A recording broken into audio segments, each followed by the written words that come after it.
Who dat to the Who Dat Nation? Welcome to the Dome Patrol podcast, your podcast for the New Orleans Saints here on the KB Radio Network. How is everybody doing out there in the Who Dat Nation? I am your host, Kevin Reed, and it all comes down to this. The final game of the 2023-24 NFL season. Week 18, the New Orleans Saints will face off against their bitter rivals, the Atlanta Falcons, in the Caesars Superdome this Sunday, 12 noon on CBS. I'm of two minds today. I am of a who dat mind, an optimistic point of view, a hopeful point of view. And then I'm of the mind of there's no chance. There's not a snowball's chance that the Saints season will continue after this Sunday. And we're going to touch in on a few of those reasons why I feel the Saints won't be continuing their NFL season after Sunday, and why I also feel that the Saints could.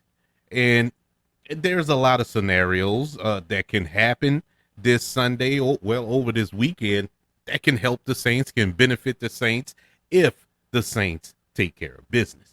The Saints will be playing the Atlanta Falcons for the second time this season. We all know that we matched up in week 12 where the Saints lost that game 24-15. And if you remember that game, that's the game when the Saints got into the red zone 5 times and kicked 5 field goals. 5 times 3 is 15. That's the only scoring that took place. You had 5 opportunities in the red zone and you couldn't get 1 touchdown. And I remember that game so well. And it was a soul-crushing experience. It was like pulling teeth watching that game. And it was that was just one of the many examples. Their game there in week 12 that is the reason why the Saints are in the predicament that they're in right now, hoping to get help along with a victory and in order to continue their season. And I think this is a good time to discuss the comments of one Mickey Loomis, the executive vice president and general manager of the New Orleans Saints. Comments he's made over the past couple of days now. Actually, he's been on a kick this season. Every time they talk to him, and he feels the need to regurgitate cow manure out of his mouth every time he talks about the Saints. And it's like it's like he's hoping that we didn't watch any of the games. That's the way he talks. He talks as if we haven't watched 16 or 17 weeks of this foolishness. And it's insulting, man. It's really insulting that a general manager would try to talk to you like you're slow. Oh yeah, the offense looks good. Comparing Derek Carr to Drew Brees' first year as a Saint. Let me say this. When he said that, I was super offended. And if I was Drew Brees, I would be offended. I would have called Mickey Loomis like, wait, hold up, partner. You don't compare that dude to me. You cannot compare. You probably, if you look at numbers, is probably the same. It could be hovering around the same. It's a possibility. I don't know. I didn't look at the numbers. Didn't care to look because it doesn't matter. What does matter, in Drew Brees' first season as a New Orleans Saint, he brought the Saints to the NFC Championship game. In Drew Brees' first season, we had the number 2 seed. In Drew Brees' first season, he wasn't working with the weapons, with the talent, with the skill players that Derek Carr has. Man, miss me with all that. And that is the stuff like that. Like he talks to people like they don't know. Like they haven't been a Saints fan their whole life. Maybe some of you out there bought it And if you bought what Mickey Loomis was selling, look, I'm sorry. I'm sorry you feel that way. I'm sorry you agree with that. I'm sorry you don't know any better, because you just don't know any better. I'm not going to insult you. I'm not going to talk bad about you. You just don't know any better. But I implore you to go back and look at Drew Brees' first season as a New Orleans Saint. Go back and look at Andy Dalton last season and tell me that his production isn't, if not on par with what Derek Carr is doing, better than what Derek Carr is doing. And if you listen to the show long enough, you know that I was not a Red Rifle fan. I was not an Andy Dalton fan. But compared to what type of quarterback play we're getting this season or have gotten this season, I'll take 4 Andy Daltons. And I believe Andy Dalton would have got us 10 wins this season. No lie. No lie. And I'm going out of the realm of possibility. Let's stay on airline. Let's stay in the Saints training facility. I believe Jameis Winston would have got us 10 wins this season. But this is what we got. Now, I'm not blaming all this season on Derek Carr. Derek Carr is not the sole reason we are 8-8 this year. That's not the reason we're in the predicament we're in. He's part of the reason, but he's not the reason. Okay, so I want to say that because I believe Derek Carr is a good quarterback if coached properly. If you can coach him up, I think he can be a decent quarterback. Let me give you an example. You look at Trevor Lawrence over there in Jacksonville. Trevor Lawrence, his first year, he had Urban Meyer as his head coach. Trevor Lawrence was looking like a bus with Urban Meyer as his head coach. They fire Urban Meyer. They bring in Doug Peterson. First year under Doug Peterson, he goes to the playoffs, wins the division, goes to the playoffs. He looks like the number 1 overall pick that he was. You look at Matthew Stafford.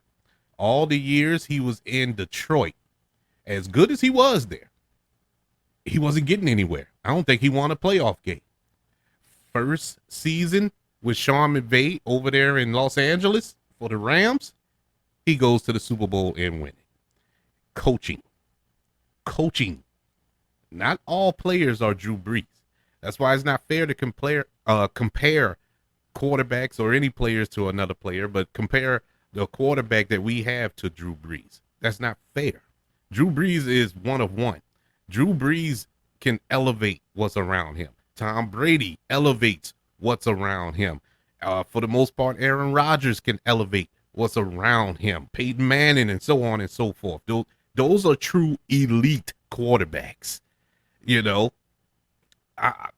you cannot compare Derek Carr to Drew Brees. When he said that, I knew then that these people were on some stuff that they probably got out of Colombia. They got some powder out of Colombia, if that's what they're truly thinking out of their hearts and their minds. That is ridiculous. And if that's the man who is putting a team together, putting a franchise or organization together, running it, and that's his way of thinking, we're in some deep trouble. Deep trouble. The mere fact that he gives Dennis Allen a vote of confidence going forward after squandering a layup of an NFL season. You don't get this.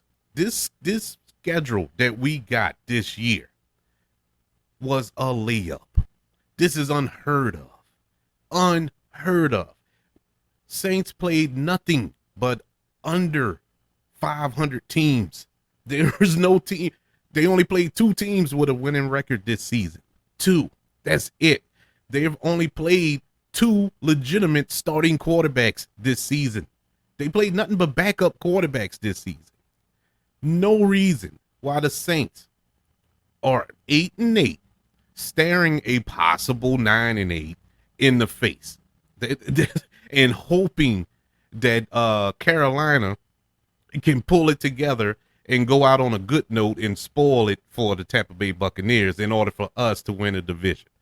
and other scenarios in case that don't happen, hoping that that would take place. I think we need two other teams to lose, and we're going to go over that in a couple of minutes. But it really hurt my heart to hear that this week from Mickey Loomis, because I felt like all the hope was just drained out of me. You know what I'm saying? It's like, man, there's no end to this.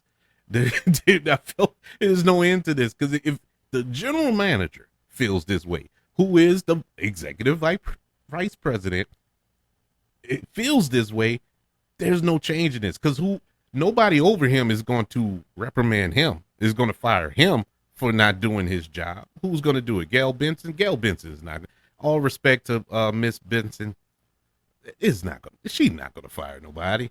That's if she do, it will shock me. That'll be the biggest shock in sports history.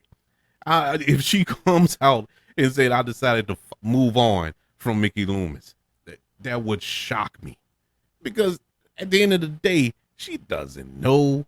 She don't know. She got this franchise. Her husband passed away and left it to her. God bless her, but she's not a football person. She doesn't know. That's why she left it up to Mickey Loomis and Dennis Laucher to run the franchise. Both of them, really. The Saints and the Pelicans. And so she doesn't know. And honestly, I think she enjoys the Pelicans more. I think she's more of a Pelicans person than she is a Saints person.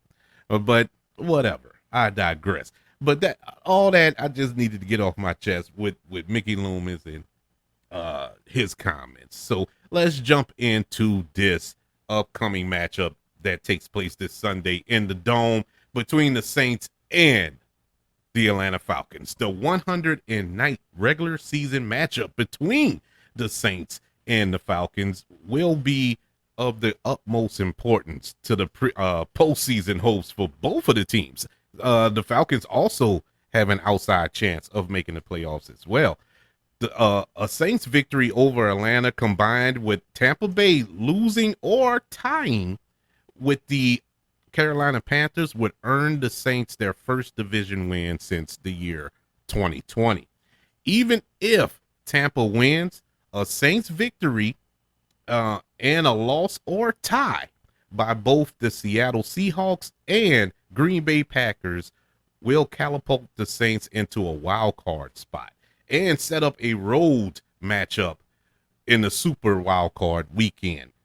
The Atlanta Falcons, on the other hand, their playoff hopes are similarly aligned. It's pretty much the same thing. They need a win against the Saints as well, and the Buccaneers loss to punch their ticket to the postseason. And Atlanta must win the NFC South, as they have been eliminated from the wild card contention.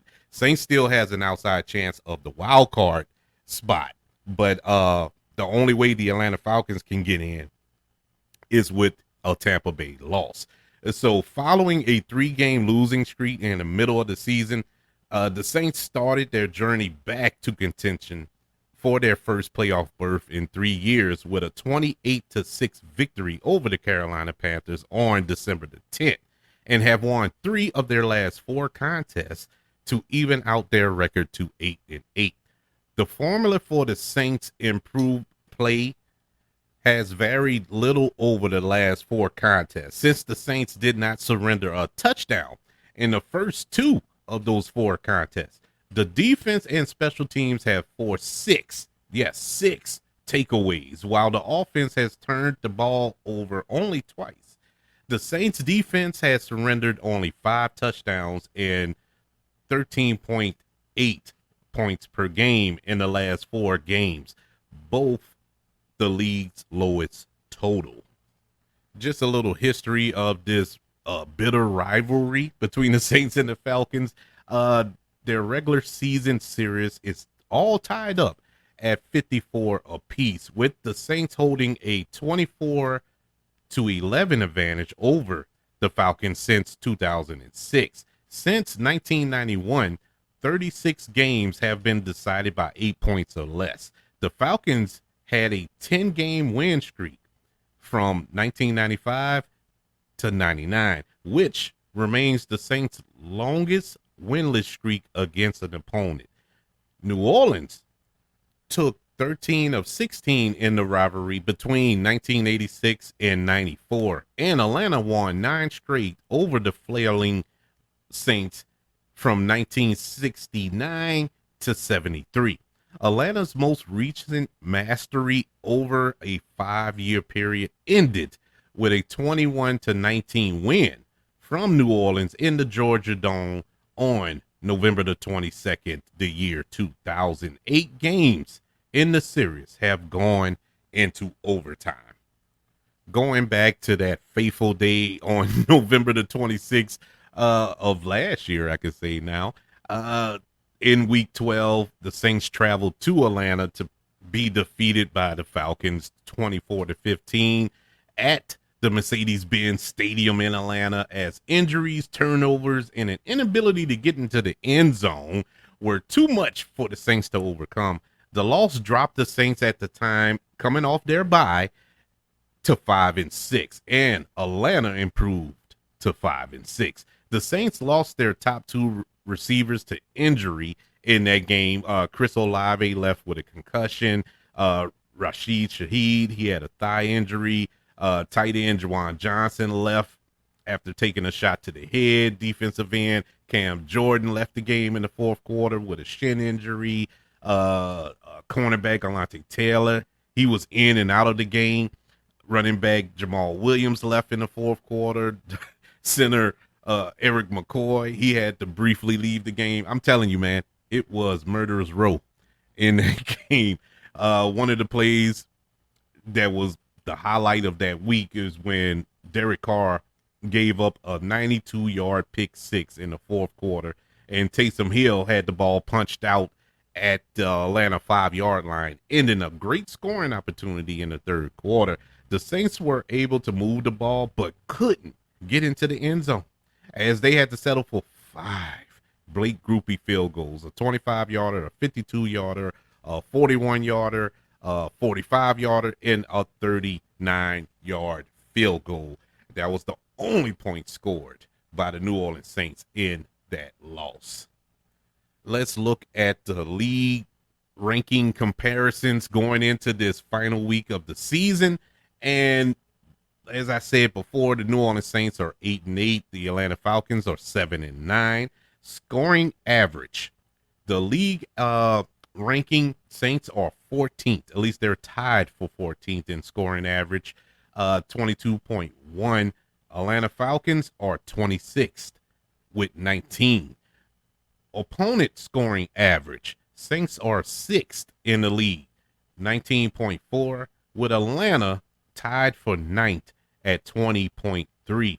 Total offense, Saints are 16th in the league, 333.3. And the Falcons are 18th, 330.9. Rushing offense, Saints are 21st in the league, averaging 99.3 yards a game, to Atlanta's 8th ranked rushing offense with 130.1. Passing offense, Saints are 12th, averaging 234 yards a game, to Atlanta's 22 ranked passing offense, 200.8. Total defense, Saints are 13th in the league, allowing 316.1 per game, to Atlanta's 11th, 323.3. Rushing defense, Saints are 21st in the league, allowing 122.5 per game, to Atlanta's 19th, allowing 115.9. Passing defense, Saints are 9th in the lead passing defense, allowing 200.8, to Atlanta's 8th, allowing 200.2.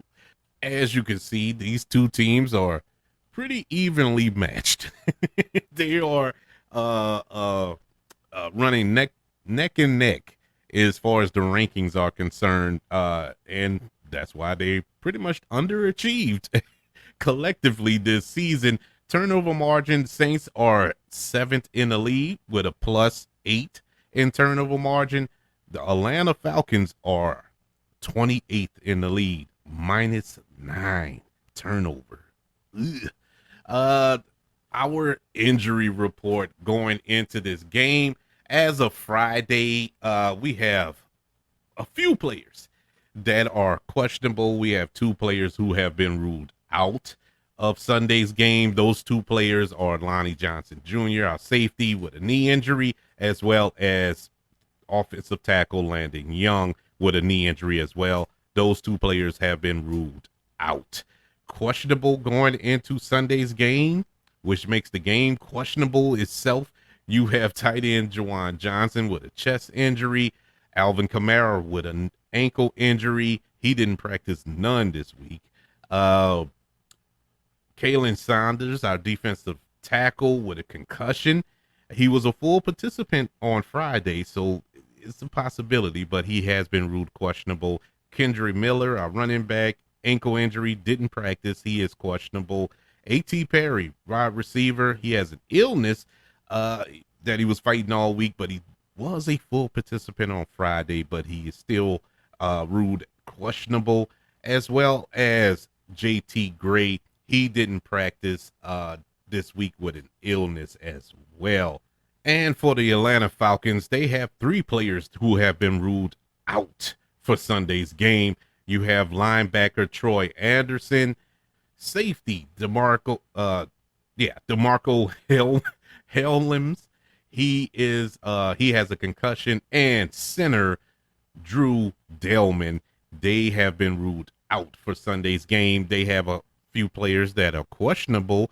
Cornerback Mike Hughes is questionable, as well as defensive end Zach Harrison with a knee injury. He is questionable, and quarterback Taylor Heineke with an ankle injury, questionable for Sunday's game. I think they were going to bench him anyway and put Desmond Ridder in. For some strange reason, they feel Desmond Ridder gives them the best chance to beat the Saints, which he did beat them a few weeks ago.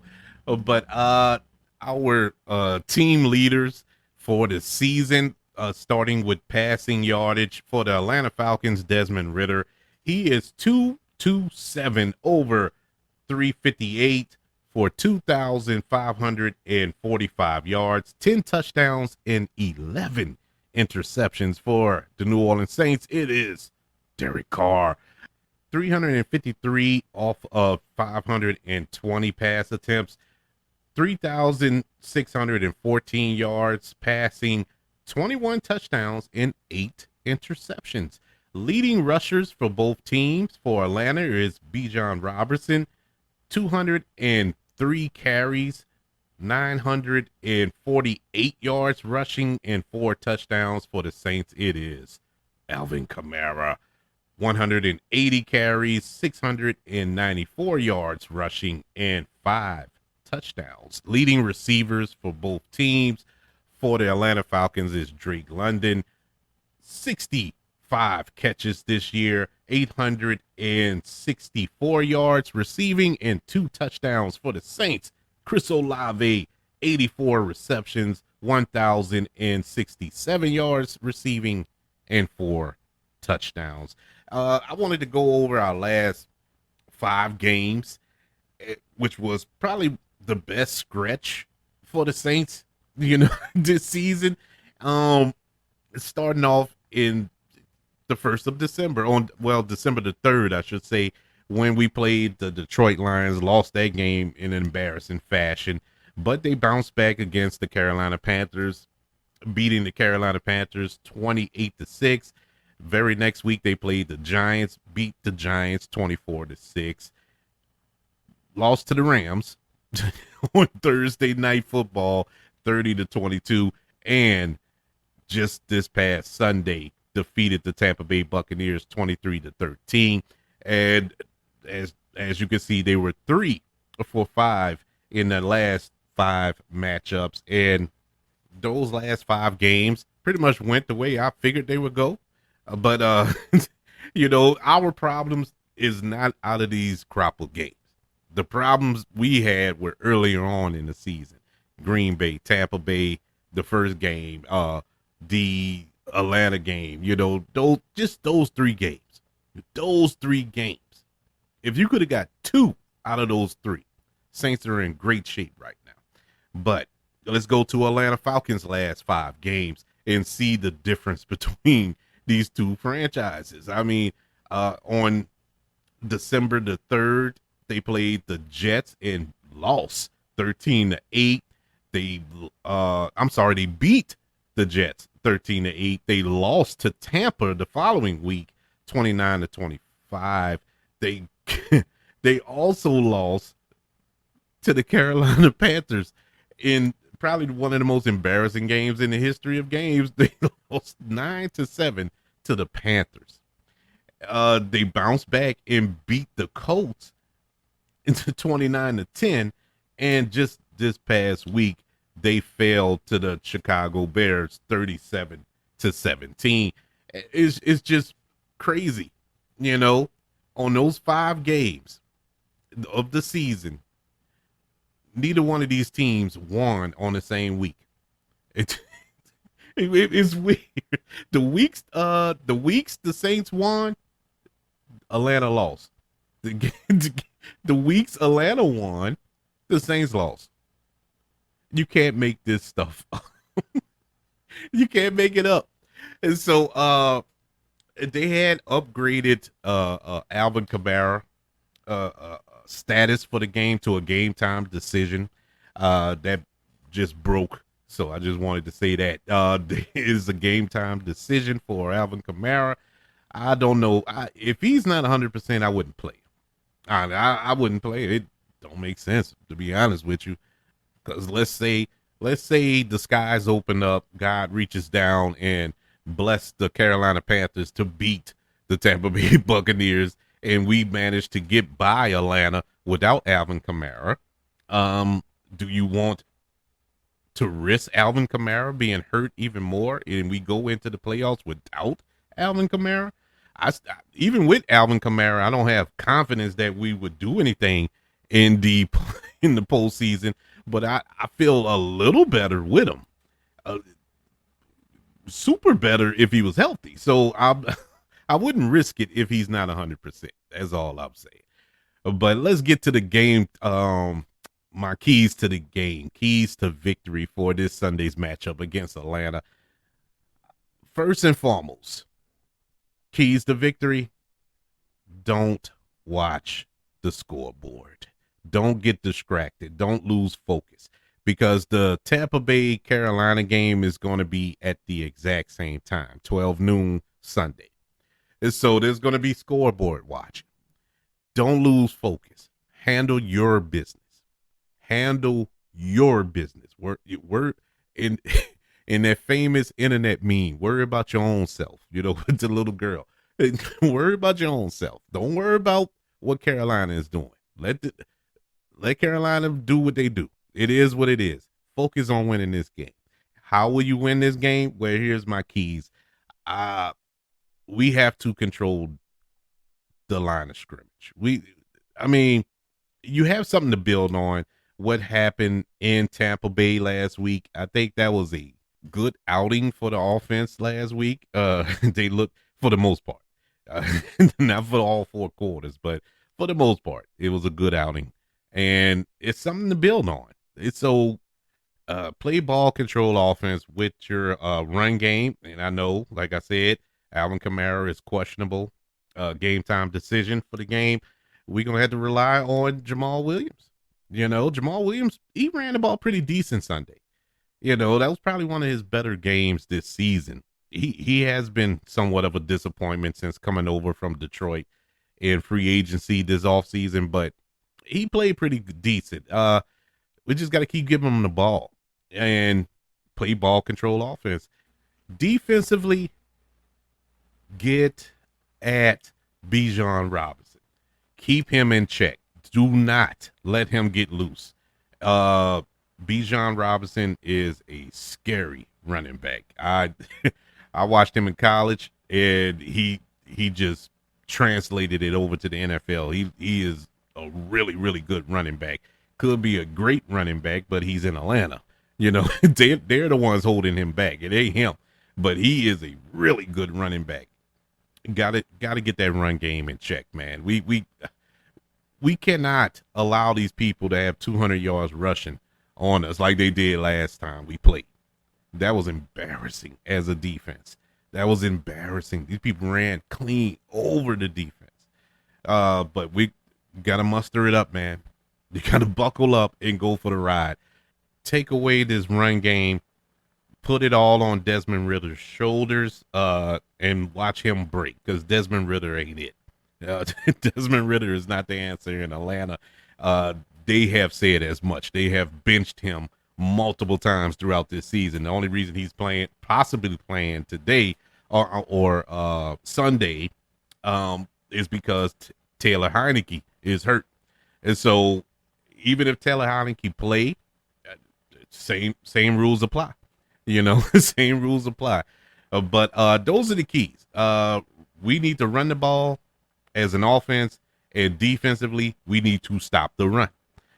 And don't, for the love of God, don't lose focus. Don't worry about the Tampa Bay game. That's going to happen. You watching it is not going to change the outcome of that game. You have to focus on your job. That's it, plain and simple. Because Carolina can go out there and beat up on the Tampa Bay Buccaneers 70-0. If we don't win this game, it doesn't matter. And so that's what you need to focus on. Atlanta. And so that is the preview for this final matchup of the season. Man, look, like I said, I'm of two minds of the situation.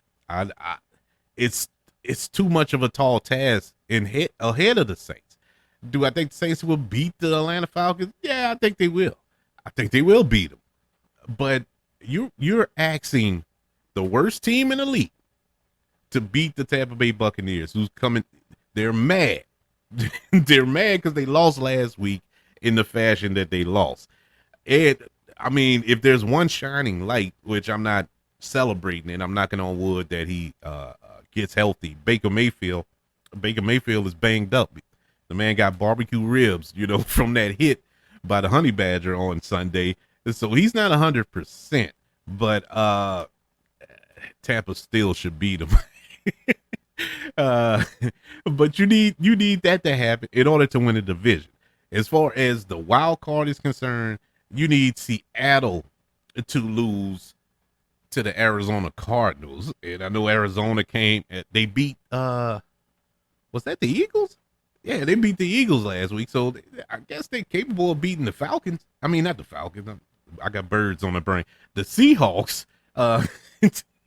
So it's a possibility that could happen. You had the Bears taking on Green Bay. You need the Bears to win that game. Is that possible? Sure, that's possible. Now, both of those games are late games on Sunday. And so depending on the outcome at the 12 o'clock games, including our game, we'll have to wait till about 6 or 7 o'clock to really find out if we're out of it. But as I said, all that doesn't matter if you don't handle business against the Falcons. And so that is the preview of this game. Hopefully I will be joining you after the Saints whoop up on the Falcons and keep our playoff hopes alive this Sunday after the game. Stay tuned for that.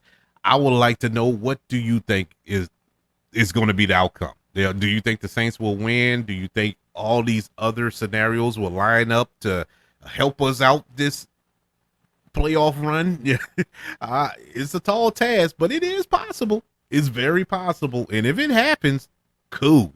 If it doesn't happen, well, part of me is like, well, they don't deserve to go to the playoffs, the way they played throughout this season. But, if it happens, it happens. And once you get in the playoffs, who knows? Stranger things that happen. Go back to the New York Giants when they squeaked into the playoffs and had to go on the road. This is with Eli. Go on the road, win all their games, get to the Super Bowl, and beat the undefeated Tom Brady's the New England Patriots that year when he had Randy Moss, and they were unstoppable until the Giants showed up. Nobody, and I mean nobody, thought that was going to happen, and including Eli Manning's mama. Archie and Eli Manning's mama, they did not think he was going to win that game. But he did it. Crazy. It took a miracle pass, the helmet catch to do it, but they did it. So who knows? Anything is possible when it comes to the New Orleans Saints. But I would like to know, what do you think about Sunday's matchup and our hopes and possibilities moving forward? Email the show, kbradiopodcast@gmail.com. You can also look me up on all social media platforms. Just search for the KB Radio Network. Also, subscribe to the KB Radio Network channel on YouTube and like this video, please. Also, 5 stars, reviews, and sharing this show. If you're listening on Apple Podcasts, Spotify, iHeartRadio, wherever you are currently listening to the Dome Patrol here on the KB Radio Network. Everybody, thank you for joining me throughout this season as we previewed all of the New Orleans Saints games this year, for better or for worse. We got one more to go. Maybe more. We shall see. I will talk to you after the Saints beat the Falcons this Sunday, 12 noon, probably about 3 or 4-ish. We will come back and discuss that and possibly discuss the postseason. Hopefully, prayerfully, we shall see. Until then, I'm going to be screaming, "Who dat?"